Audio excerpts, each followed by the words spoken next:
Hello there, my fellow Nigerians. People are dying in Kano metropolis despite. I am recording this video. Good afternoon, everybody.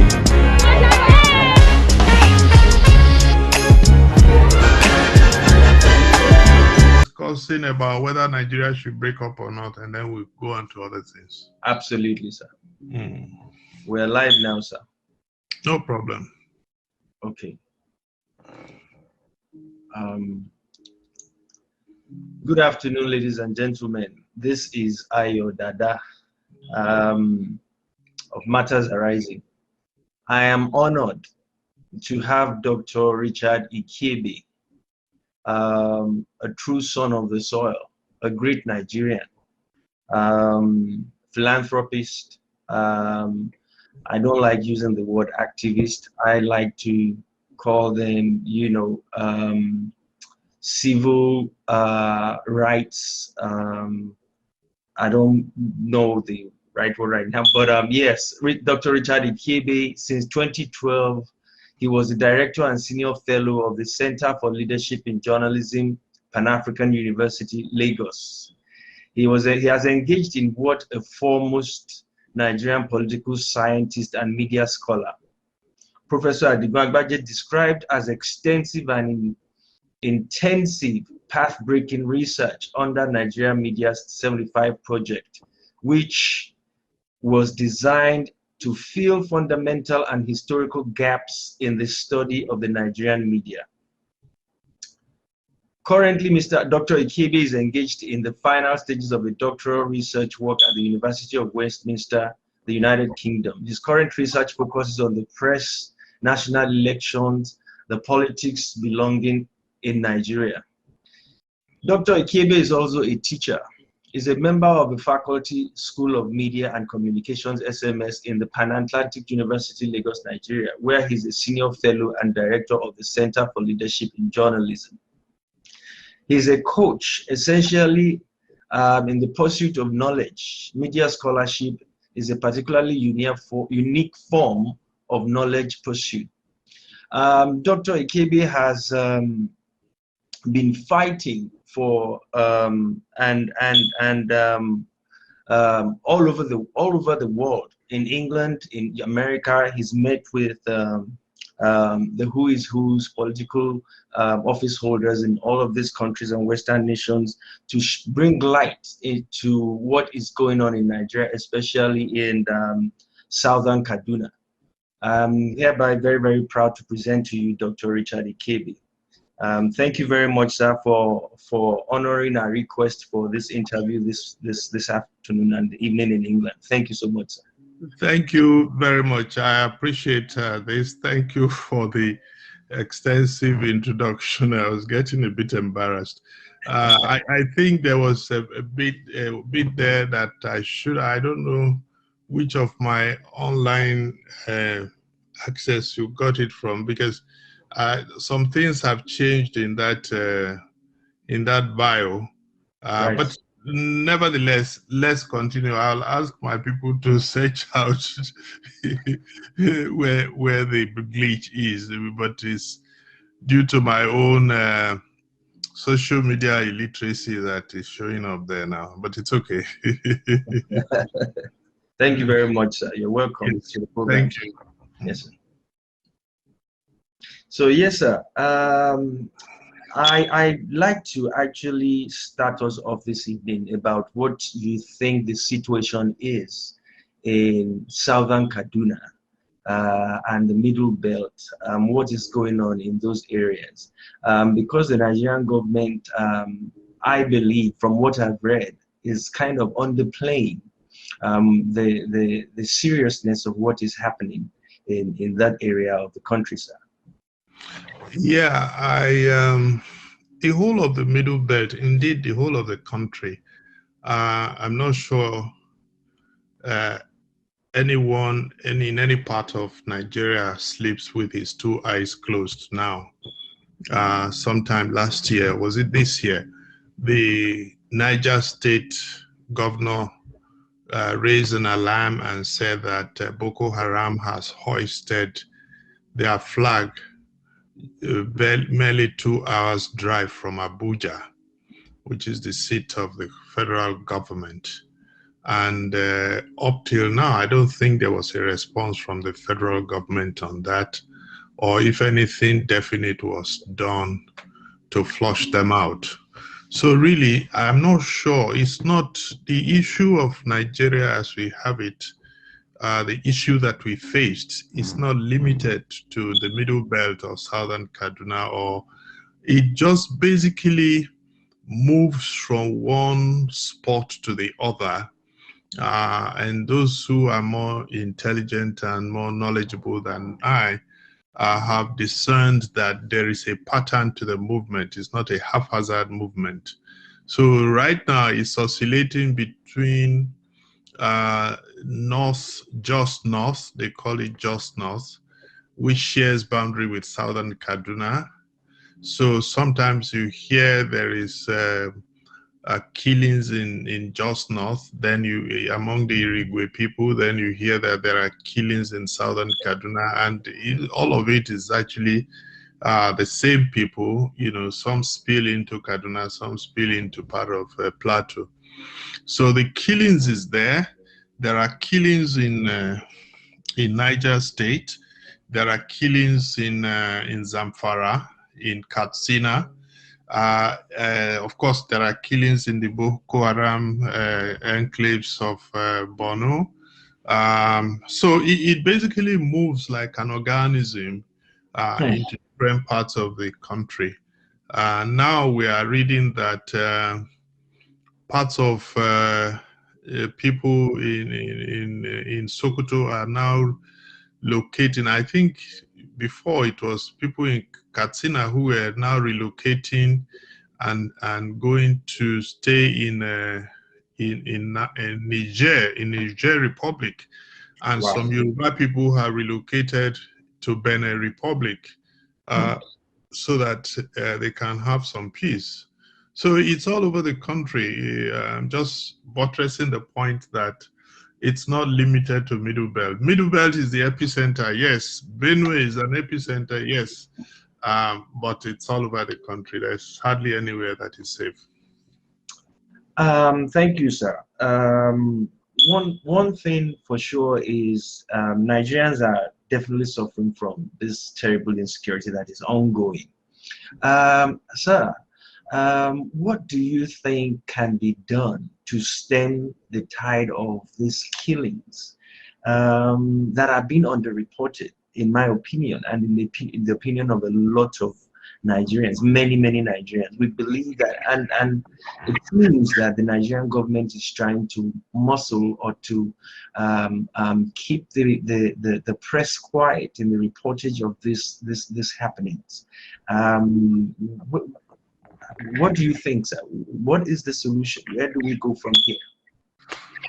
No doubt there is a lot of intimidation of the press. I just finished watching a video by Professor Wole Soyinka in which he was reprimanding the National Broadcasting Commission that has written letters to a lot of the media houses on how to report. And Professor Wole Soyinka essentially dubbed it as Decree 4, which was the decree that when the current president was in power as head of state many years ago was promulgated. So what we have right now is a situation that is possibly worse than that of Decree 4, because the pressure is both subtle and other means, intimidation and all that. I don't know where we're going to go from here. As to what can be done about it, I think first of all, government has to accept that it has a problem. I think the federal government is still in denial, even though all the state governors, in the north at least, are crying out. Last week, the president's home state, Katsina, the governor said to the people to defend themselves. The Katsina, the federal defense minister said some times ago that people should defend themselves. The Emir of Biu said people should defend them. So everybody is just basically saying, look, this thing has gone out of hand. The federal government cannot defend us. So let us all go and look for, find a way to defend ourselves. I think, unfortunately, that is where it has gone to. Until the federal government admits and stop blaming people, stop blaming state governors who are crying out, stop harassing people for saying, look, we are being killed, and stop being partial about who to mourn and who to blame, and face the issues that, look, we have a problem and let's deal with it. Some people say, oh, the South is crying because Christians are involved. And I said, no, it doesn't matter who is killed. People in Zamfara that are being killed are ethnic Muslims. It just happens that the people killing them don't happen to agree on the same Muslim or Islamic religion or sect as the others. So the problem is everywhere. The federal government, first of all, has to admit that it has a problem. And it's on the basis of that that we can progress forward. As long as the government is in denial, I don't see any hope. Once again, thank you very much, sir. Because the reason why I posed the question to you, your extensive knowledge and work in these areas over the years, you're the perfect person to pose these questions to, is that it brings to mind the feelings of Nigerians about what is going on, especially where the way the federal government is handling all of these situations. There's a situation of banditry. They call it bandits. Many people, would believe that they are terrorists and all this kind of stuff. People started with self-determination, like the Sunday Igbohos and the Nnamdi Kanu, because of this issue of the levity at which the federal government handles the so-called bandits and the herdsmen and all that, and it's kind of going on and on. And so what do you think, sir? I have a lot of people that believe that it is too late for Nigeria, that the solution is to go our separate ways because of the fact that the Fulani-led government of General Buhari seems to not really care in dealing with all of these insecurity issues, because as many think or believe, because of the fact that they are his kinsmen. What's your take on this, sir? Well, the issue of going our separate ways, I have always thought of it as a very cheap and lazy way out of the problem that confronts us. I think enough Nigerians are not calling the federal government to order.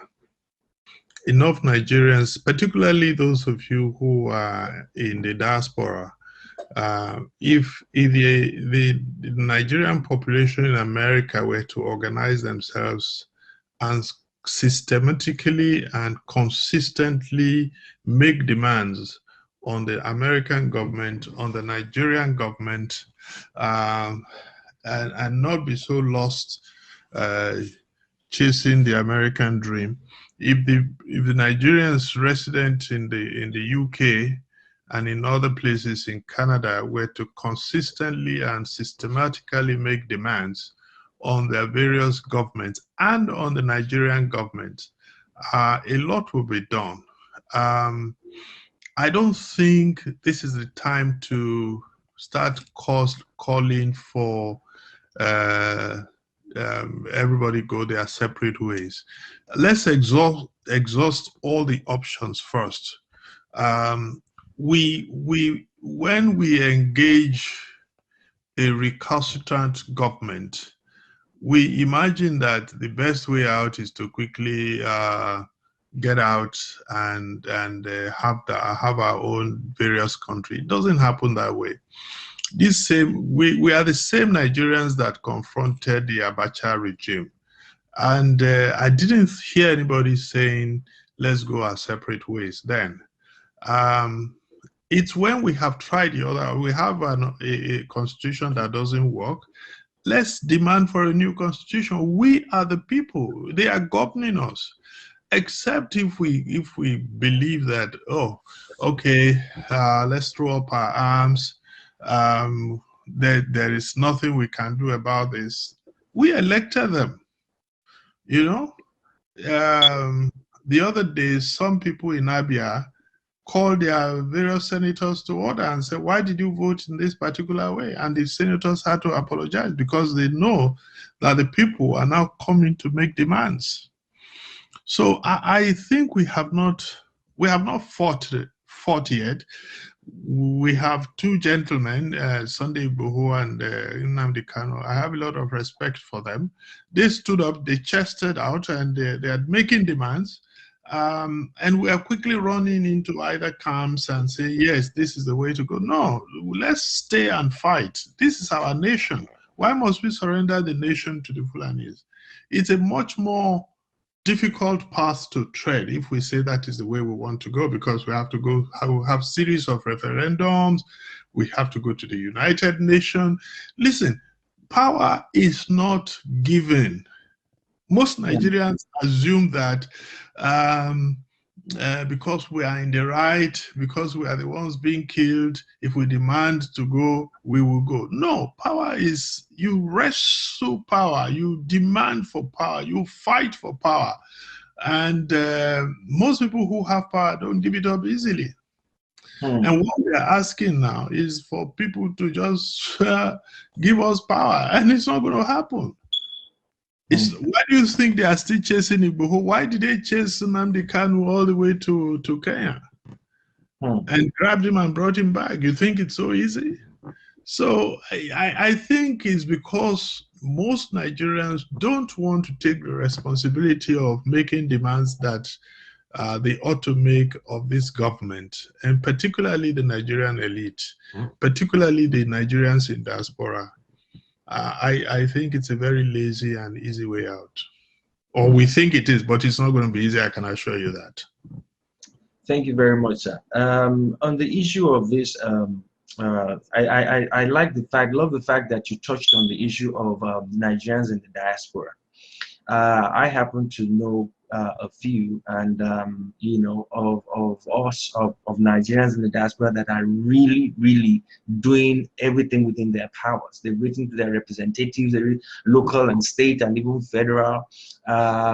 You know, I think the pace at which all of this is going is it's really nothing. I don't know the pressure that the Western governments or whoever that can actually help save the country, because personally, I believe in one Nigeria. I want a one Nigeria. That's what I want, because there is strength in diversity. There is strength in our numbers. However, having said that, the frustration is that even those in Nigeria that the diasporans are actually trying to bring on board are being kind of, I wouldn't say, I would like to say not really appreciated. And I think we have to work hand in hand. However, the problem then becomes the leaders. You mentioned it. Our leaders, take for instance, we know that the APC leader, Ashiwaju, has been ill and all that. We don't know where he stands. You know, the leadership of the political parties, you know, both parties, main parties, APC, PDP, is like they're folding their arms. Even when Igboho was very vociferous and he was actually asking for, you know, something to be done to protect his people before it led to his self-determination calls. The traditional rulers, none of them seem to be doing anything. Is it in your knowledge that they are probably doing something, you know, on the ground? Or because we as people in the diaspora, when we're actually trying hard, and it just seems that our representatives in Abuja, in the states, and even the traditional rulers are not really doing anything. We're not hearing anything from them. We're not, it's like it's a headwind. Where do we go from there, from here? So that in your opinion, what can be done? Because personally, I have written to my representatives, local, state, federal, and I know many people who have done so. I belong to one or two groups as well who's trying to actually, make this happen. But so I do know that even you, sir, you are aware and you are even involved in some of this work as well. So my question then becomes, because if our representatives, I do know that you mentioned one in Abia a few days ago, that they were demanding, why he voted one way or the other, or how he represented them. But it's too far and few in between. The representatives seem not to be doing anything. They don't even really care. To many of us here, the issue of their wages, Nigerians are suffering. They're dying in their millions. I mean, it's literally, in every way, in every aspect, not just the Boko Haram. There's the issue of the bad roads, electricity, everything. However, they can't even say, okay, let's give half of what we earn back to the Nigerian people. What sector? What? So it's a lot of things that is frustrating us here. I know I've actually mumbled up one or two things together, but I just want to know, sir, what you think about our leadership, our leaders, what they're doing in the houses, and what they're doing about the referendum, or the constitution that you mentioned that is unworkable, the constitution that was never written by Nigerians. What can be done about all of this, sir? Well, as I said, power is never given, power is taken. And power is not taken by a group of loosely organized people. Power is taken by people who are deliberate, people who are intentional, people who are organized. All these efforts that you've talked about, they are all individual efforts. They are not a group efforts. If they are group efforts, they are small group efforts. And what needs to happen is for all the groups, assuming there are enough groups, is for them to unite and cause a tsunami to happen. Everywhere there has been a movement, just a minute, please. Oh no. Charles, I'm on a call. I'll call you back when I finish. What is happening is that every group, everywhere there has been a fight, yes, sir, for power to change, for something to happen, for governance to change, not necessarily overthrowing any person, but in a way to make demands and make sure those demands are met. People have united. Look at what happened in America, which you guys are still fighting for. Slavery ended in 18 something something, and then it was reversed. All the gains of that era after Lincoln were reversed, and then you had the Jim Crow laws. Up till tomorrow, the slavery that was revoked and everything that was done under Martin Luther King, some of them were subtly reversed. You guys are still fighting. Yes, you are still making demands, and every day you gain an inch, you gain 2 inches, maybe 1 step back, 3 steps forward, but you are moving. But Nigerians, we're not patient. We don't have the staying power to make demands. The Fulanis have been in what they've been doing since 1800, over 200 years. 215 years, 220 years. They've been at this. So you can't just show up tomorrow, all the disparate groups in the South, and say, okay, come guys, let's go home. Go home to where? The Fulanis are not even, they're not even saying, oh, we've drawn a line. They say they want to establish rugas and settlements in the various states. The other day, somebody got up in Edo State and he declared himself the Sultan of Edo State. You know, and he was going to be, he was going to crown himself as a king, until the people said, no, not here. You know, and unbeknownst to many of us, there are Sarkin Hausawa in all over the Nigerian southern states, and they are staying there very quietly. So are you going to get rid of them? Where do they belong to in your scheme when you say that we should all divide? I think what we need to do, we need to really, really articulate what is it the Southerners want. The Southerners themselves don't even know what they want. You know, we're not organized. We don't know what we want. We don't know who we are against. We are actually more against each other than we are against those who are against us. You know, until you organize yourself, until the Southern Baptist Union or whatever Martin Luther King led organized, there was nothing. Please let me. I'm sorry, I have to switch off my phones after this. Can I pause a minute? Yes, my daughter is. Okay, sir. Yeah. No, thank you for your time, sir. That's understood. Yeah. Hello, Rena. Yeah.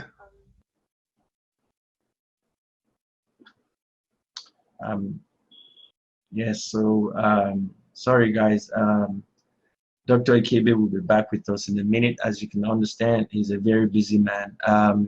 You know, he has to attend to certain things. Out of his busy schedule, he found time to come and share his knowledge with us and advice on, you know, the way forward. And yes, sir. Yes. First of all, if you want to do anything meaningful, you have to organize yourself. We are not organized. Everybody is talking at the same time. Half of the time we are abusing each other on WhatsApp pages. Nobody is really sitting down, rolling up his sleeve and saying, okay, let's articulate what we want. Let's decide on how to go about it. Let's have a strategy on making it back. Everywhere in the world, power is negotiated. Power is negotiated.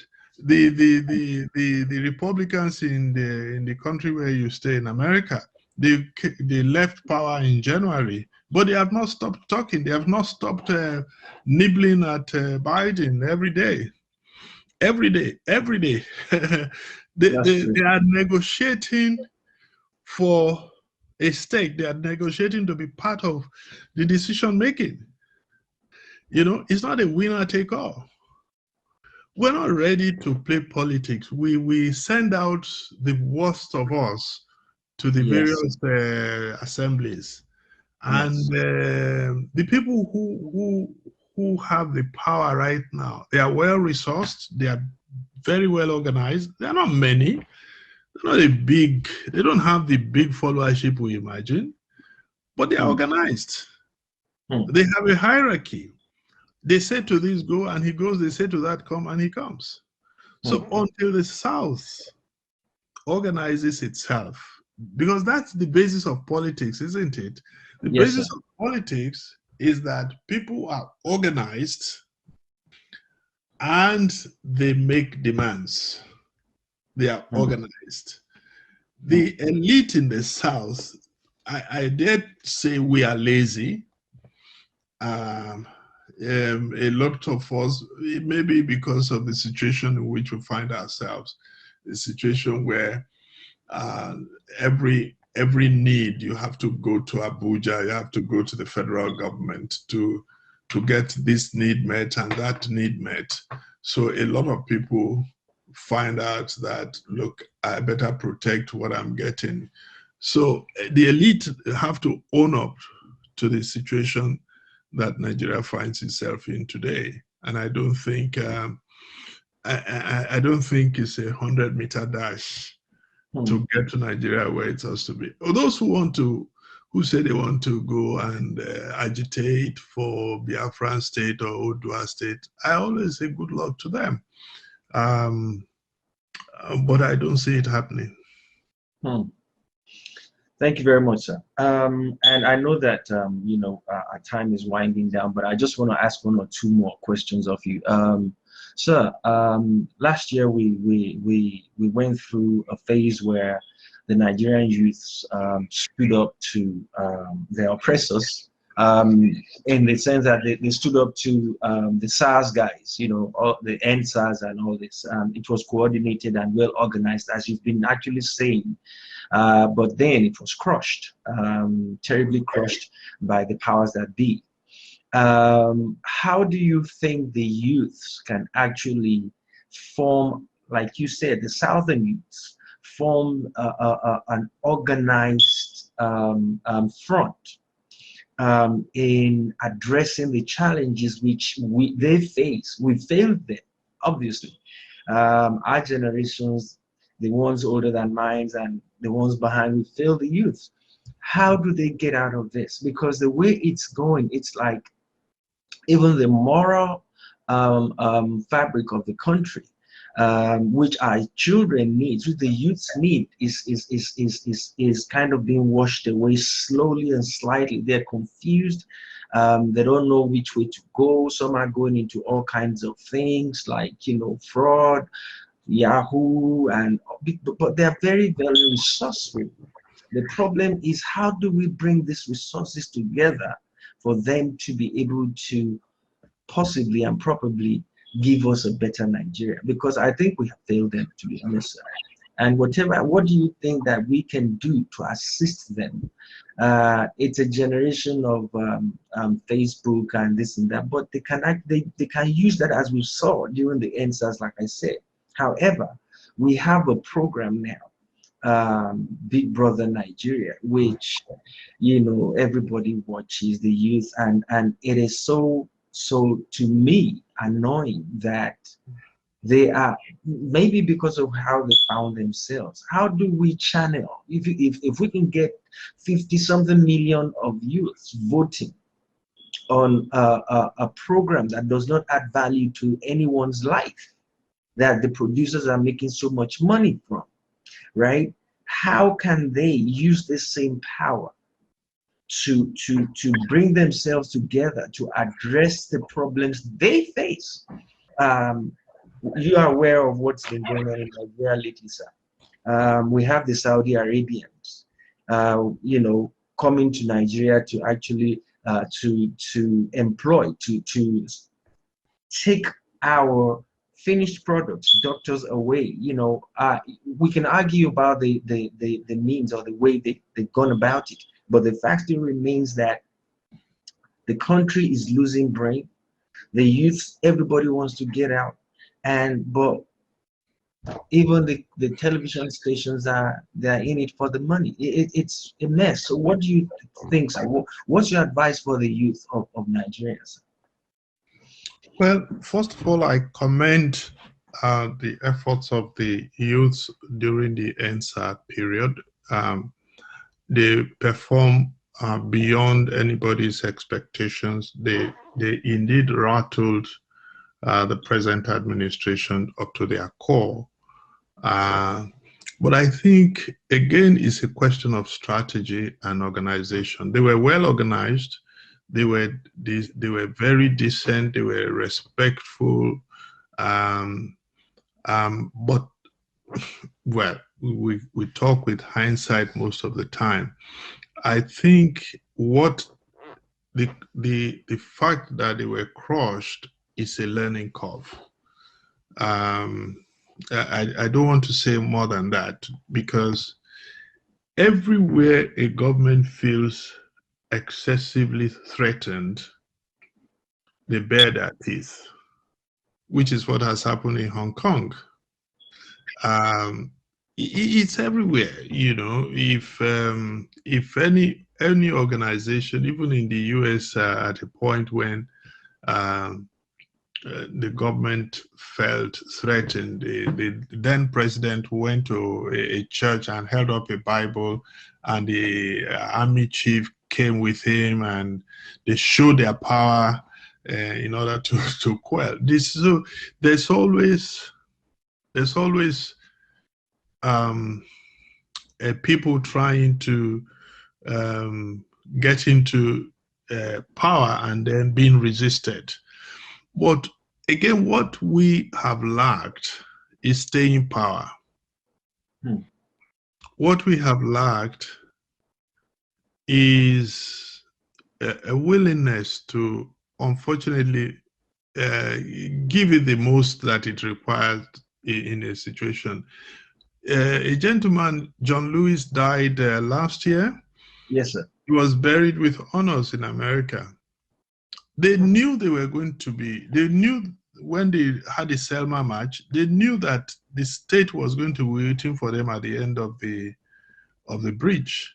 But they went. They went. You know, what made John Lewis a hero all through his life, such that the doors were open for him everywhere, was the fact that they were prepared to go the whole hog. He was beaten and his skull was cracked. Yeah, and all that. yeah. And a lot of people, unfortunately, died in the process. Yes. But they didn't just go and they gave up and they said, okay, sorry, this thing, I better go and dust up my English passport or my Canadian passport and leave. They were ready to sit out and fight. Until how many years ago now? 12 years, 16 years ago, you had Obama elected. Yes, Until last year, you had a lady, and a lady of Black descent and Asian descent elected as vice president. These people who came into power, whether it's Obama or Harris, they came riding on the back of the Luther Kings, John Lewis's of Jesse Jackson, John Lewis's of those who gave their life to the fight. There are we know of just a few. There are thousands and thousands whose name we don't know. Yes, sir. In that organization, to fight. So the first thing Nigerians have to go and learn is that it's not a 100-meter dash. It's a long marathon. And it demands resistance, organization, strategies, resource funding, whatever however you want to call it, that will take Nigeria to the next level. Until people are willing and are ready to do that, nothing is going to change. Those who are ruling now will continue to rule. That's very ominous, sir. If what we've seen in this past 60 years is anything to go about, especially this last 6 years, is very, very ominous. That submission. So yes, sir. Lastly, sir, I know you're busy, sir. So lastly, sir, thank you very much for your time. So, yeah. Sir, very, very quickly, what is I know that you talked about, organization and, until people are ready to take the bulls by the horn, we are not going anywhere. And that's my sentiment too. That's what I believe in. That's why I started some of the things I started to do, because whatever it is I can contribute to building my nation a better one for the oppressed, I will. Sir, so moving forward now, sir, on Tuesday, the NDA, Nigerian Defense Academy, was breached by the so-called bandits. So, which means no one is safe. If they can actually go in there with all the security, technically, and in every aspect that protect that base, if they can go in there, sir, who is safe? We don't know. People are saying these are Talibanic moves, that we have people already in position in the army, and maybe who knows what can happen tomorrow. How do we get out of this, sir? What do you think? And that would be it, sir. I'd like to hear your opinion and your views on that. Well, to those who know, what happened is not a surprise. I mean, like the Commodore said in the interview on that same day or the day after, when you have created conditions that allows ordinary people to come into a secluded community and understand the security architecture of the place, you make the place vulnerable. He said that every Friday, most of these barracks and military formations are opened up for people to come in and pray. Even though there are mosques in town, most people would rather prefer to go and pray in barracks and things like that. So that makes this various military formations very vulnerable, because there is hardly any barracks. Even the defense headquarters, according to the testimony of that former military officer, on Friday is open up. So people go there to pray. So when you create conditions that makes security breach or breaches easy, you can never predict what will happen, which is exactly what we got. But having said that, it's also a show, something to prove the fact that we're basically just at the mercy of militias and I don't want to call them bandits. I just think they are terrorists who want to take over power in Nigeria for whatever reasons, and they are organized. Again, I'm sorry I keep making this reference, Yes, but sir. you see, anybody who says that these guys are bandits is just being disingenuous, because you can't say that these people that look so well organized, they know where to strike, they do their recognition, the recognizance of the various villages, and even now the NDA formation, and they know when to come in. They cannot be bandits. Bandits come to steal and to rob. They came in, what did they come to take at the NDA? Are they bandits or terrorists? Bandits are highway robbers who just wait. But these are not bandits. These are organized killers. People who go into a farmland of corn or cassava and just mow it down for no just cause. They just mow it down. They cannot be bandits. What are they getting from basically raising down the farmlands? They cannot be bandits. Is it bandits that go into a village, a secluded village of maybe 7, 8, or 15 houses, and just set every place on fire, take nothing, just kill people like dogs and walk away? Are those bandits? Bandits are thieves. Bandits are robbers. These are more than bandits. Anybody who keeps calling them, whenever the media calls them bandits, I feel that we do ourselves a disservice until we call them the name that they have, the name they deserve, the name they have earned as terrorists and terrorizing the people of the land. You know, we beg the questions. People are afraid to use the name Fulani. Even Fulani themselves say that they are ashamed to be associated with these people. That's what somebody, I think, like Akim Baba Ahmed said. Something, you know, the Sultan has made several appeals. So the Meiti Allah has made several appeals. Why is the federal government saying that that in the just crisis, if they find let me use the word in quote bandits, they shouldn't kill them, they should just arrest them? How many of them have they arrested? You know, no, all of this, please forgive me for repeating myself. All of this boils down to the fact that look across the whole of the South. Who is leading in the confrontation against this place? The people who are speaking out are in their 80s. The Wole Soyinkas, the Olusegun Obasanjos, the Danjumas.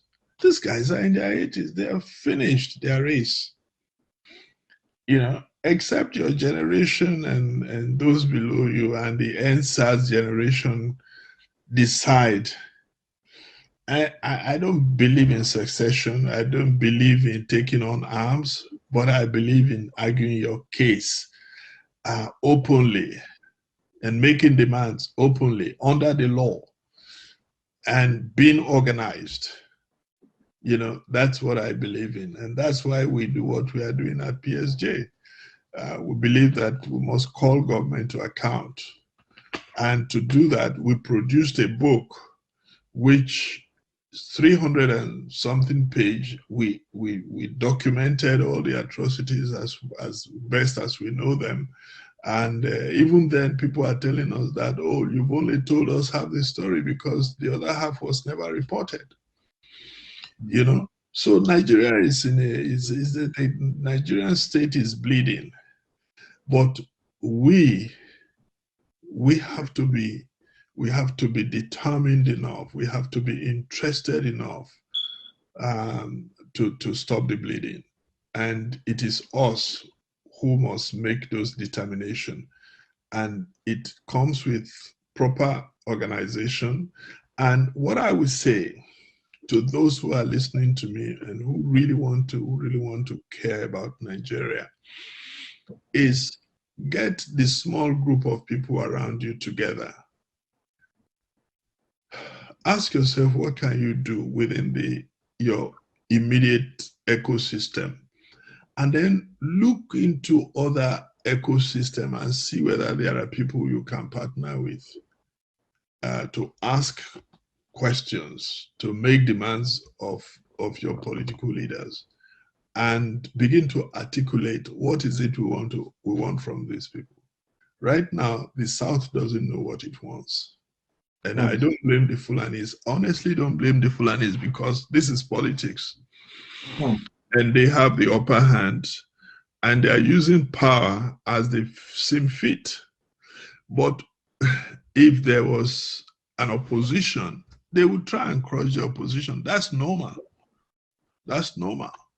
But the opposition there must resist. But if we say, oh, let's sit down here and die, then so be it. Oh, well, there's so much to chew on, sir. You've been, it's been an absolutely great having you here, sir. It's a huge honor. You're definitely my first guest on this program as I begin to, you know, try to see what can be done in respect to what is going on in Nigeria. You did say something, sir, before but about what's going on in the country. Yes, sir. I definitely share your sentiments, and I agree with everything you've said regarding, you know, power. That power is not given and all that. Hopefully, we can move on and move forward with that, sir. But before I conclude this interview, sir, please, can you? I know you mentioned it a little bit.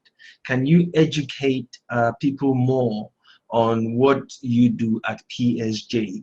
How they can actually get, you know, to know more about PSJ, whatever it is they can donate, because your work is huge. It's massive. I watched some of the videos you had with the American lawmakers here. I think was it early this year or sometime, and that's why I said this is great, sir. So can you please share more about what you do at PSJ, sir?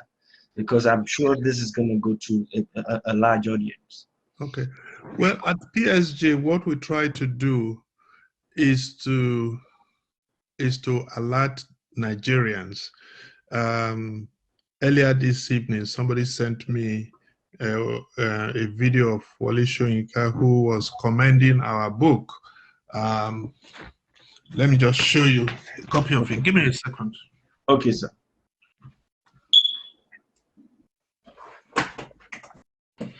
This is the report that we put together last year. We call it Nigeria Silent Slaughter. It's both online and it's available at psj.gov.org.ng, and people can download it. It's 300 and something pages of facts, of a legal argument that took about nearly 80 pages, of two specific, we just highlighted the killings in two specific states with names, the age, the people that were killed, when they were killed, just to show and demonstrate the fact that people are being killed in Nigeria. So we are in the process of daily documentation. In the last 6 months, I just got the report of half-year report of what is happening in Nigeria, and 3,000 in 6 months, 3,165 people were killed. The first 6 months of last year, it was 2,500 and something people that were killed. We started documenting and we verify.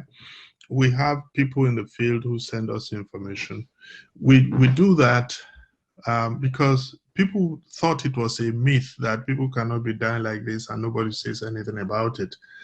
And yes, we thought it was a myth. And so we started documenting. So we document, we advocate, we try to engage other Nigerian groups. Every month we have a round table in Lagos. It used to be in Abuja. It used to be physical in Abuja, but it has since been online because of COVID. We call it a religious roundtable, in which we allow everybody in, both the Shiites, the Sunnis, the Catholics, the Protestants, and see what we can do. We are for peace building. One of the P in our name is peace. The J is justice. So we are for peace building and justice in the land. People think that because we say we are a faith-based organization, we don't care about Muslim. Of course we care about Muslim. We care about every life that is taken. Every life is important to God. And the Muslims that they are killing in Zamfara and Katsina and all those places, they are human beings. So our role is to advocate. We do not take pleasure in the death of anybody, whether it's a Muslim or a Christian. We believe in one Nigeria. We believe that the Nigerian nation deserves better. We believe that the Nigerian nation is well resourced. There is enough within the Nigerian nation for everybody, for the Fulanis, for the thieves, for the Junkuns, for the Birons, for the Irigwes, for the Yorubas, for the Igbos, for the Edos. There is enough. Nigeria has enough. It's a very wealthy country, if only our wealth was managed properly. And so what we try to do is to advocate both within and outside the country on what's going on.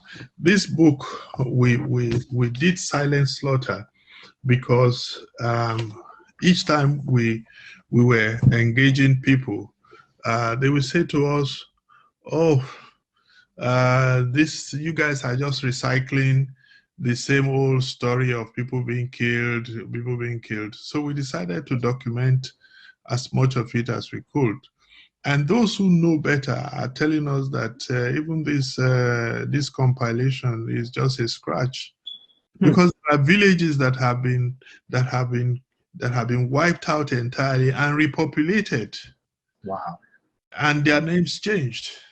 Wow. In Plateau, I'm told that there are as many as 67 villages have been wiped out. Yeah, in Plateau. So we have a long way to go. We are treading on a very on a path of self-destruction as a nation. Unfortunately, if Africa, if Nigeria, if African leaders, the world system, if they allow Nigeria to collapse, which it might, by the way, it might, very, very likely, if nothing is done. If we allow Nigeria to collapse, then all of Africa is gone. And I'm not saying that lightly, because ISIS is waiting. ISWAP is in West Africa. There was a killing in Afghanistan 2 or 3 days ago, and ISIS took charge and said they were the one. So you have ISIS in Europe, you have ISIS in Asia, you have ISIS in West Africa, you have ISIS in East Africa. The only thing holding them back from taking over the whole continent today, I dare say, is Nigeria. Imagine if Nigeria collapses and ISIS takes over Nigeria. It means the whole of West Africa is gone. Cameroon and Central Africa are very weak countries right now. It means they are gone. Chad, ISIS killed their president a few months back. They have a young man now, is young, is inexperienced. It means it's gone. So if you coming in from Libya, you get to Niger or Niger, you get to Mali, you get to Chad, and all of that is gone, and Nigeria is gone. It means the whole of West Africa is gone. Cameroon is gone. Central African Republic is gone. It means the whole of Central Africa is gone. Mozambique is having problem with El Shabaab, or whatever they are called. Kenya is having problem with El Shabaab. And these are all ISIS-related groups. So it means East Africa is gone. So all the way from north into the Maghreb, into the Sahel, into West Africa, into East Africa, boom, Africa is gone. Now imagine a caliphate in Africa where they now have access to all the mineral resources of Africa. They have access to all the wealth of Africa, whether it's in DR Congo or it's in Cameroon or it's in Kenya or it's in Nigeria, the land and all that. What's left? Where you see, so I tell my European friends and my American friends that look, you're not doing Nigeria a favor. You're not doing anybody a favor. You are doing yourself a favor by trying to make sure this does not happen. Anybody who wants to know, the facts are there. They're all over the place. It's just that people are burying their heads in the sand because they're afraid. It is very dire. I think something has got to be done. We have to start organizing like you suggested, like you advised. Whatever it is we can hand over to this our youths again. I know that they can do it. Something has got to be done. It is very, very scary. It is dire.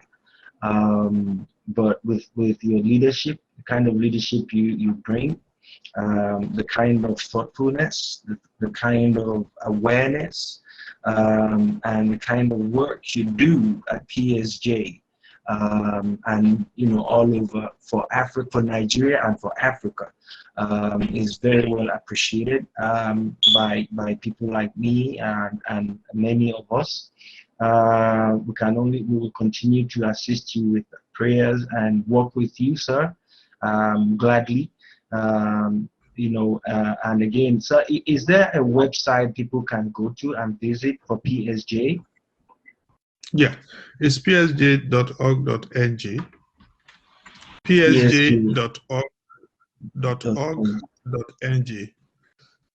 It's there, and then we have all the different social media handles that people can visit and see all our newsletters, all our postings.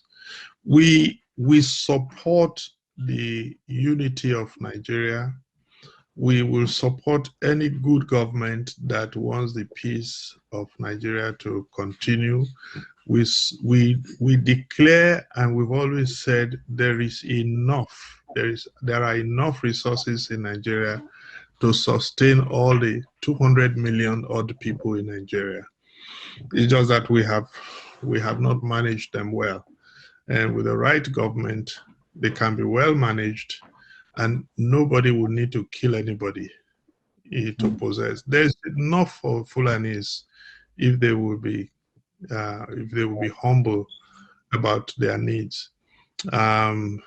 Yeah, right now the country is not in the best of places. So yeah, I've just given you the website to answer your question plainly. Yes. But Nigeria has Yes, enough for every one of its children. Yes, sir. Thank you very much for having me. Thank you so very much, sir. We really appreciate you for coming, and God bless you, sir. And again, you know, we continue to, you know, go along with you in prayers and in thoughts. Thank you so much, sir. We appreciate you. Ladies and gentlemen, Dr. Ikiebe, thank you, sir. Bye-bye, sir. Thank you. All right. Bye, sir. Okay. All right.